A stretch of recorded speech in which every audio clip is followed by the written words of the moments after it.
Good day everyone, we are the Bao Cluster and the Bao Cluster assigned to discuss about the Philippine Constitution. Basically, this video contains about the important information of what is the Philippine Constitution is all about. So I suggest that keep on watching for you to learn something. But before we start, let us pray first. Dear Lord, thank you for this opportunity, for helping us to finish this video lesson, that one of the given tasks in our NSTP subject. Also, thank you for helping us to share our knowledge for this topic, for helping us articulate our words in an understanding manner, and for helping us to say what our classmates needs to hear and to know. Guide our heart, Lord, towards the idea we need the most. Help your will guide our presentation to produce new knowledge and ideas in our classmates' mind. Allow many new seeds to be sown with opportunities to grow, late endless possibilities. In Jesus' name we pray, Amen. Now, I will be discuss about the Constitution of the Philippines. Learning objectives.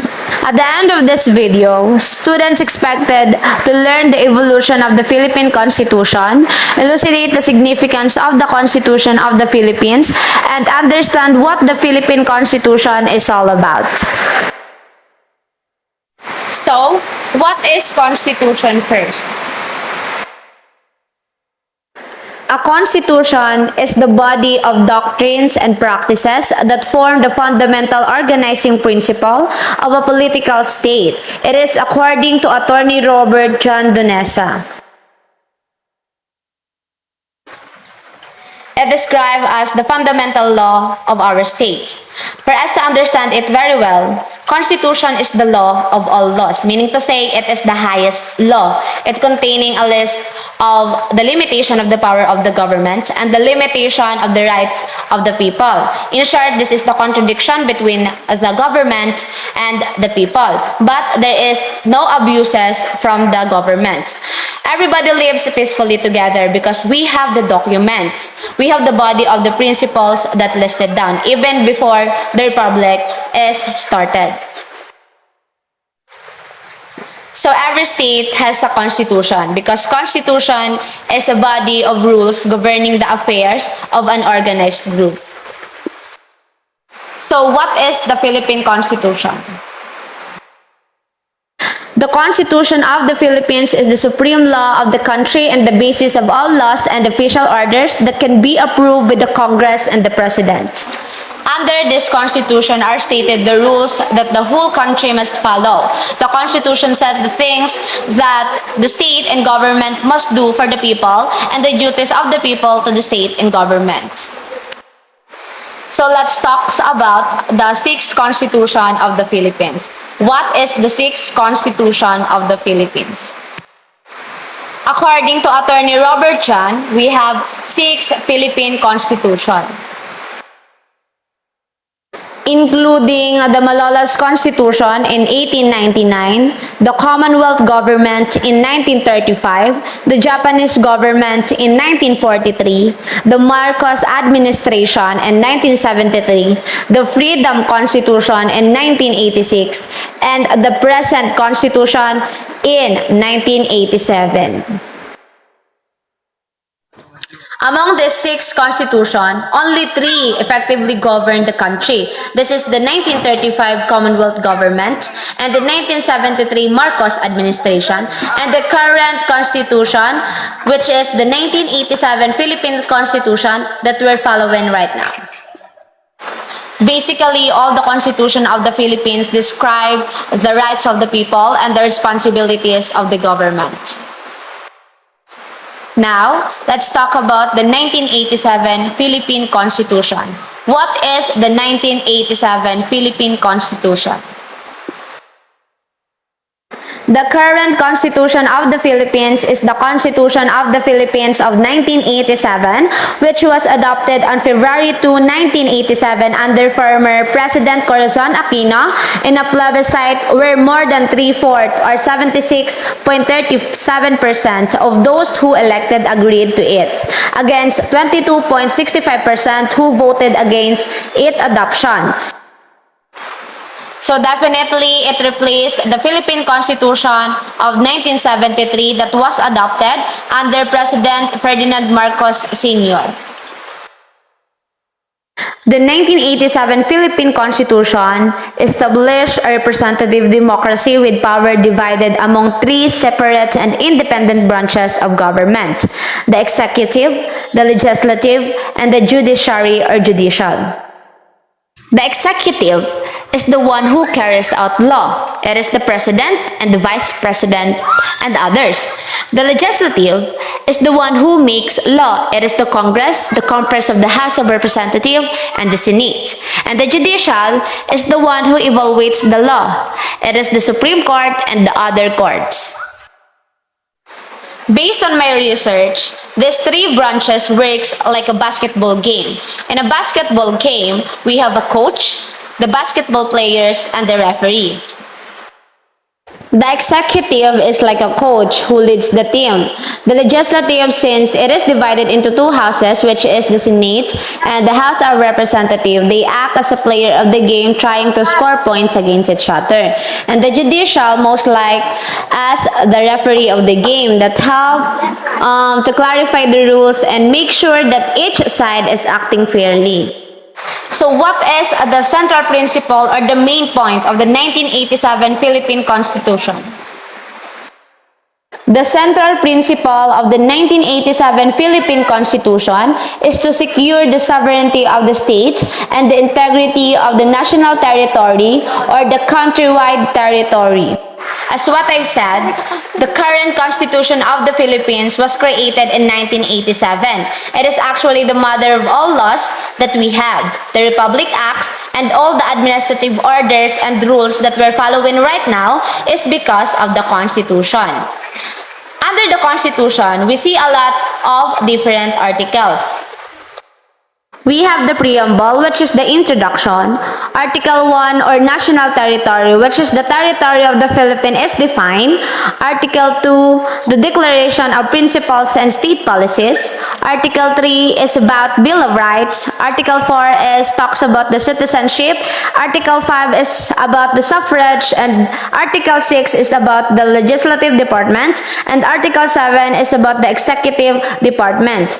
And those articles talks about the structure of our different government bodies, and the other article will discuss about the patrimony when it comes to the education, economy, and everything about the industries. For the last part of my topic, I will be answering the question, what is the importance of the Philippine Constitution? The importance of 1987 Philippine Constitution, it is based on the Republic of the Philippines, which is the 1987 Constitution specified the right of the people to choose their leaders or suffrage through election and provided for means in identifying who are qualified to elect and be elected to office. Furthermore, the Philippine Constitution is important because it protects the individual liberty of the Filipino people, and it is the basic principle that govern our country. For more important information about the Constitution of the Philippines, Ms. Jocelyn Villaseñor will discuss it. Good day everyone, I'm Jocelyn Villaseñor. I'm here to present to you what is Article 8 up to Article 18 of the Philippine Constitution. Article 8, Judicial Department. Judicial power includes the duty of the courts of justice to settle actual controversies involving rights which are legally demandable and enforceable, and to determine whether or not there has been grave abuse of discretion amounting to lack or excess of jurisdiction on the part of any branch or instrumentality of the government. The third branch of the government is the judicial branch. Judicial power rests with the Supreme Court and the lower court. The judicial branch is in charge of deciding the meaning of laws, how to apply them to real situations, and whether a law breaks the rule of the Constitution. The next one is Article 9, Constitutional Commissions. No member of a Constitution Commission shall, during his tenure, hold any other office or employment, neither shall he engage in the practice of any profession or in the active management or control of any business which any may be affected by the function of his office, nor shall he be financially interested, directly or indirectly, in any contract with or in any franchise or privilege granted by the government, any of its subdivision agencies or instrumentalities, including government-owned or controlled corporation, on their subsidiaries. The Constitutional Commission of the Philippines are the Civil Service Commission, the Commission on Audit, and the Commission on Election. First, Commission on Audit. It has the primary function to examine, audit, and settle all accounts and expenditures of the funds and properties of the Philippines. The next one is Civil Service Commission. The Civil Service Commission is the central personnel agency of the Philippine government, responsible for the policies, plans, and programs concerning all civil service employees. The last one is the Commission on Election. Its principal role is to enforce all laws and regulation relative to conduct of election in the Philippines. The next one is Article 10, Local Government. Each local government unit shall have the power to create its own sources of revenue and to levy taxes, fees, and charges, subject to such guidelines and limitations as the Congress may be provide, consistent with the basic policy of local autonomy. Such taxes, fees, and charges shall accrue exclusively to the local government. Local government, the administration of a particular town, country, or district with representative elected by those who live there. Article 11. Accountability of public officers. Public officer is a public trust. Public officers and employees must at all times be accountable to the people, serve them with utmost responsibility, integrity, loyalty, and efficiency, act with patriotism and justice, and lead modest lives. Article 12. National Economy and Patrimony. The goals of the national economy are more equitable distribution of opportunities, income, and wealth, a sustained increase in the amount of goods and reserves produced by the nation for the benefit of the people, and an expanding productivity as the key to raising the quality of life for all, especially the unprivileged. In addition to monetary reserves, other financial holdings, national patrimony also encompasses a nation's non-monetary wealth or reserves, such as its national monuments, cuisines, and artistic heritage. Article 13. Social Justice and Human Rights. The Congress shall give highest priority to the enhancement of measures that protect and enhance the right of all the people to human dignity, reduce social, economic, and political inequalities, and removes cultural inequalities by equitably diffusing wealth and political power for the common good. The state recognizes the vital role of the youth in nation building and promote their physical, moral, spiritual, and social well-being.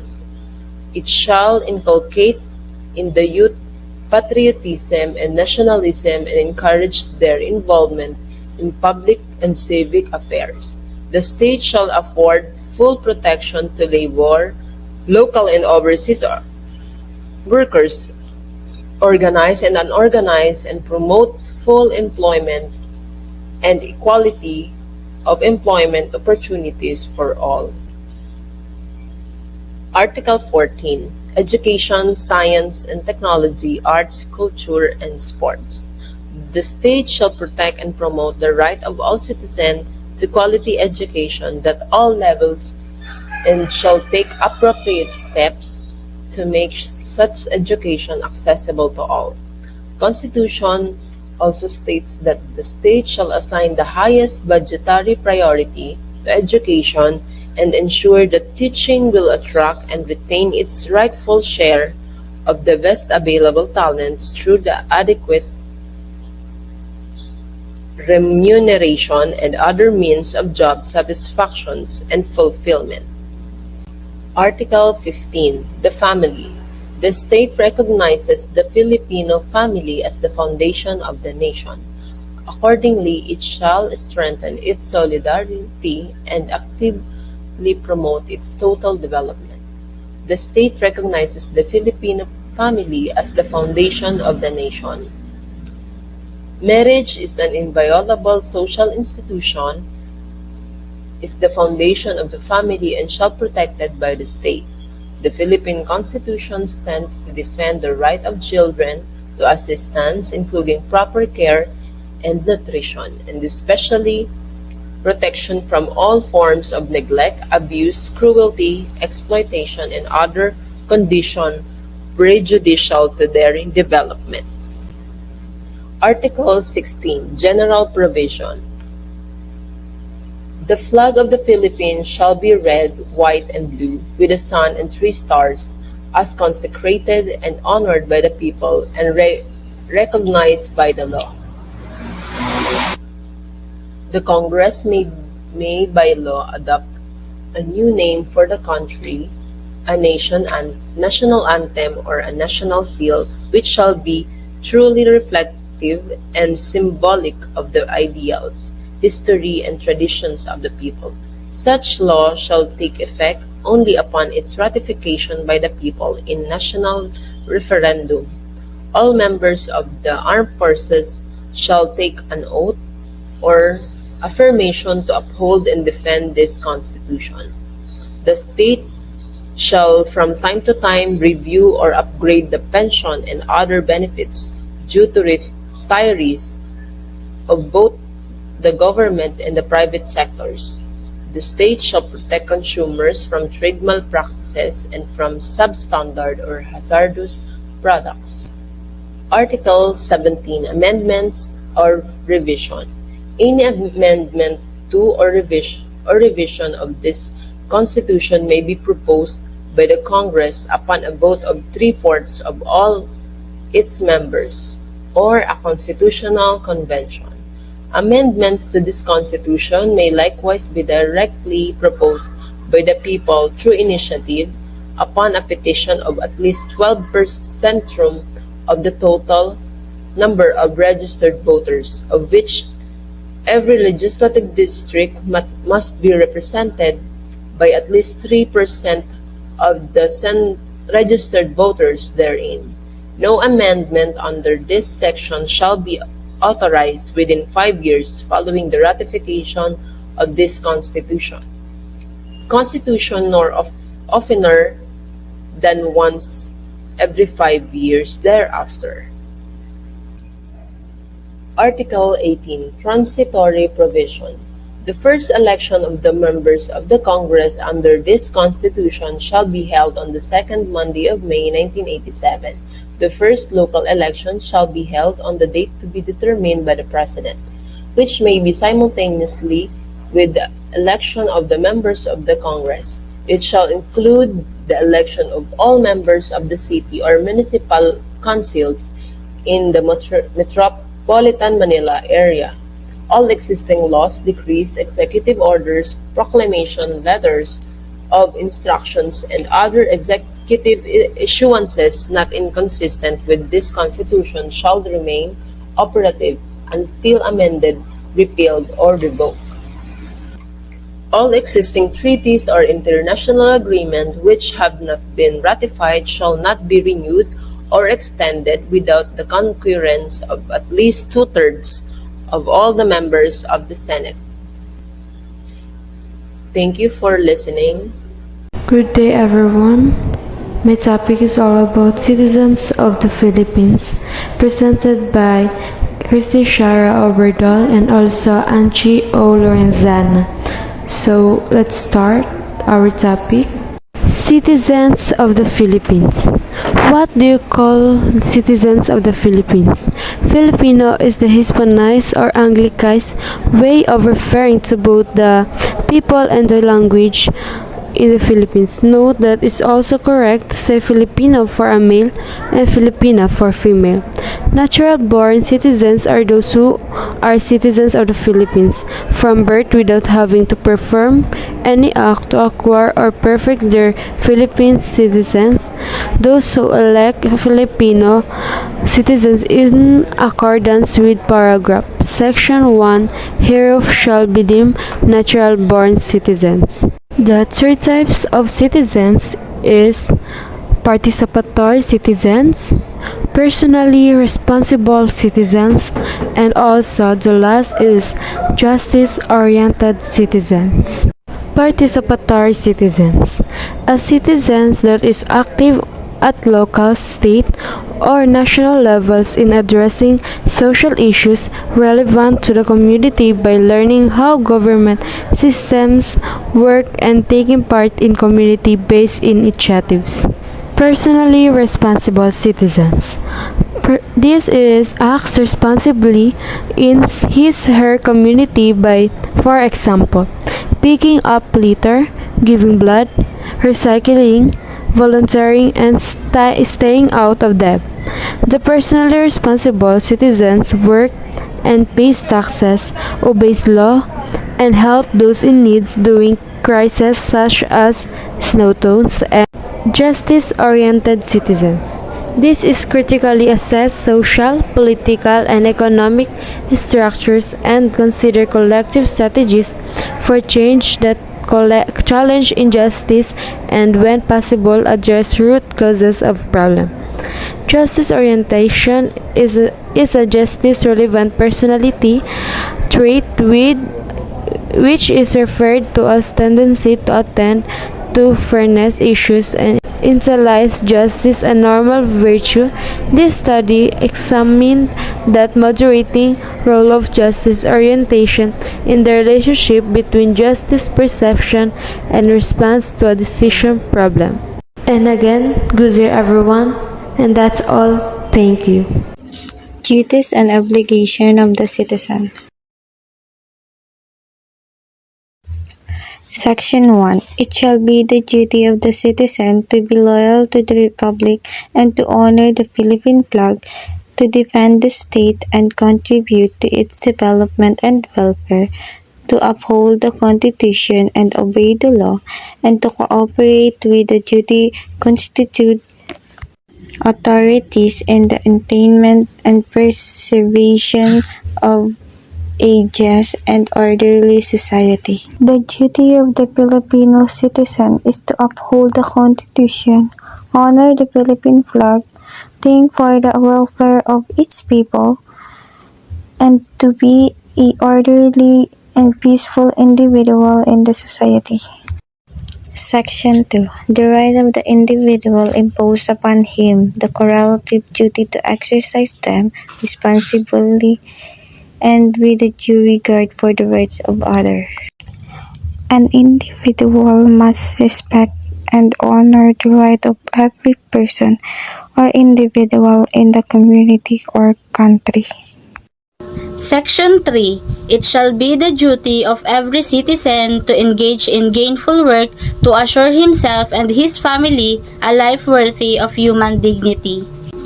The rights of the individual impose upon him the correlative duty to exercise them responsibly and with due regard for the rights of others. It shall be the duty of every citizen to engage gainful work and to work well to assure himself and his family a life worthy of human dignity. Section 4. It shall be the obligation of every citizen qualified to vote to register and cast his vote. Another responsibility of citizens is voting. The law does not require citizens to vote, but voting is a very important part of any democracy. Preamble of the 1987 Philippines Constitution. A preamble is not an integral part of a law. It is merely an introduction to show its intent or purposes. It cannot be the origin of the rights and obligations. What is the meaning of preamble? So, the Preamble 1987 Philippine Constitution, the preamble of the Constitution provides that we should establish a government which shall conserve and develop our patrimony.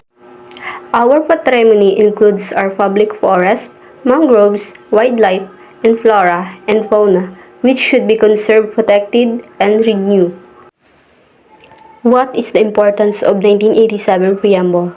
It shows powerful messages about our profound rules and responsibilities to every Filipino and our society. As a free nation, we must act and spend our liberty with commitment, focusing on the love of country, peace, and unity. Basic values of the Filipino people. Filipino people o mga Pilipino are the people who are citizens of or native to the Philippines. The majority of Filipinos today come from various Austronesian ethno-linguistic groups, all typically speaking either Filipino, English, and or other Philippine languages. The Filipino people have a distinct Asian background with a strong Western tradition. The modern Filipino culture developed through influence from Chinese traders, Spanish conquistadors, and American rulers. Filipino people tend to be very hospitable, especially to Western visitors. Unique traits and values of the Filipino people. Filipinos have the value of having faith in God. The Philippines is predominantly a Catholic country, and wherever the Filipinos go, they always make it a point to honor Almighty. We Filipinos believe in the supernatural power of God, who created heaven and earth and is the source of all life. Filipinos place a high value on hospitality. Whether it is a long-lost relative visiting from out of town or foreigners immersing themselves in the local community who visit a Filipino home, they are immediately served with cold drinks, a light snack, or even a sumptuous lunch. We always welcome our visitors with a smile, which makes them comfortable and happy. Optimism. Despite being a path for typhoons, Filipinos remain positive about their situation. Whatever problems comes their way, they always have a smile on their faces and say it's okay. In the Philippines, the Bayanihan spirit is one of communal unity, helping others without expecting rewards to achieve a certain goal. Filipinos help one another when their fellow men need them. Strong family ties. Filipinos are known for having strong and close family ties. They place high regard and put importance on their family before anything else. They work all day and do all they can to feed and provide for their family. Industriousness. Once berated by national hero Jose Rizal for following after the colonizers' fiesta rule and indolence. The typical Filipino is hardworking and has no qualms about working beyond their schedule. We Filipinos are known to be hardworking multitaskers. Putting our love and dedication into our work is a way of showing pride in our country. Other traits and values of the Filipino people. Helpfulness. Filipinos are generally liked by tourists because they do not choose whom to help.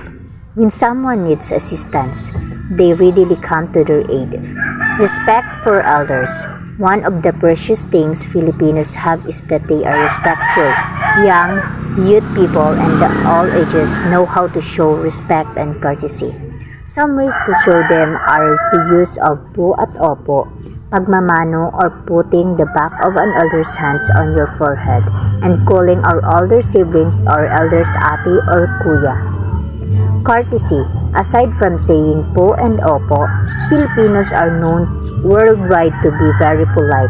They make sure that they give their visitors a warm welcome. Gratefulness. Filipinos are known for saying thank you whenever they are helped in return. Locals also give presents to tourists to thank them for taking time to visit the region. Bravery. The Filipino spirit is marked with courage, especially in times of distress and other problems.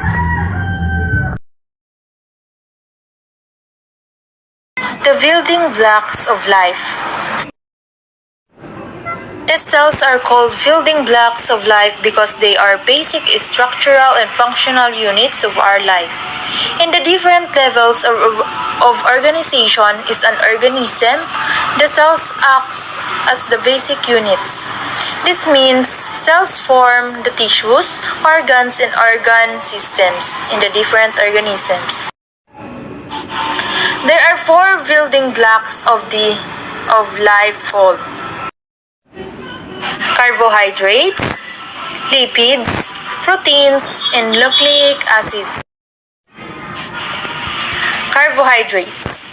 Carbohydrates is the monosaccharide which consists of 6 carbon atoms. Sugar are sweet, short-chain, soluble carbohydrates that are found in many foods and supply us with energy. Simple sugars, such as glucose, consist of just one monosaccharide. Lipids. Lipids are a complex category of chemical molecules that include fats, oils, hormones, and certain membrane components that are grouped together because they have less interaction with water.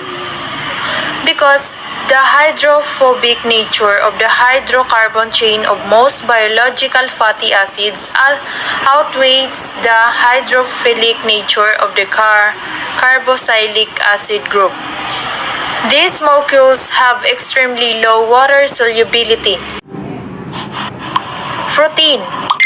The function of a protein is highly dependent on its 3D structure. The amino acid sequence of a polypeptide chain determines the final 3D structures of the protein. Nucleic acids. A nucleotide is regarded as the basic building block of nucleic acid DNA and RNA. A nucleic acid, in turn, is one of the major groups of biomolecules. The other are carbohydrates, proteins, and amino acids. Nucleic acids are involved in the preservation, replication, and expression of hereditary information. Nucleotides also provide chemical energy in the form of their nucleotide triphosphates. Additionally, they participate in cell signaling and form a second messenger in circular processes. State policies. Section 7. The state shall pursue an independent foreign policy. In its relationship with other states, the paramount consideration shall be national sovereign, territorial integrity, national interest, and the right to self-determination. Section 8. The Philippines, consistent with the national interest, adopt and pursues a policy of freedom from nuclear weapon in its territory. Section 9. The state shall promote a just and dynamic social order that will ensure the prosperity and independence of the nation and free the people from poverty to policies that provide adequate social service, promote full employment, a rising standard of living, and an improved quality of life for all. Section 10. The state shall promote social justice in all phases of national development. Section 11. The states value the dignity of every woman person and guarantees full respect for women's rights. Section 12. The state recognizes the sanctity of family life and shall protect, thus strengthen the family as basic autonomous social institution. It shall equally protect the life of the mother and the life of unborn from conception. The natural and primary rights and duty of parents is the rearing of the youth for civic efficiency and the development of moral character shall receive the support of the government. Section 13. The states recognize the virtual role of the youth in nation building and shall promote and protect their physical, moral, spiritual, intellectual, and social well-being. It shall inculcate in the youth patriotism and nationalism and encourage their involvement in public and civic affairs. Section 14. The states recognize the rule of women and national building and shall ensure the fundamental equality before the law of women and men. Section 15. The state shall protect and promote the right to health of the people and instill health consciousness among them. Section 16. The state shall protect and advance the right of people to a balanced and healthful ecology in accord with the rhythm and harmony of nature. Section 15. The state shall give priority to education, science and technology, arts, culture and sports to foster patriotism and nationalism, accelerate social progress and promote total human liberation and development. Section 18. The state affirms labor as a primary social economic force. It shall protect the right of workers and promote their welfare. Section 19. The state shall develop a self-reliant and independent national economy effectively controlled by Filipinos. Section 20. The states recognize the indispensable role of the private sector, encourage private enterprise, and provide incentive to need investment. Section 21. The state shall promote comprehensive rural development and agrarian reform. Section 22. The states recognize and promotes the right of indigenous cultural communities within the framework of national unity and development. Section 23. The state shall encourage non-governmental community-based of sectoral organizations that promote the welfare of the nation. Section 24. The states recognize the vital role of communication and information in national building. Section 25. The state shall ensure the autonomy of local government. 26. The state shall guarantee equal access to opportunities for public service and private political dynamics as may be defined by law. Section 27. The state shall maintain honesty and integrity in the public service and take positive and effective measures against graft and corruption. Section 28. Subject to reasonable conditions prescribed by law, the states adopt and implements a policy of full public disclosure of all its transactions involving public interest.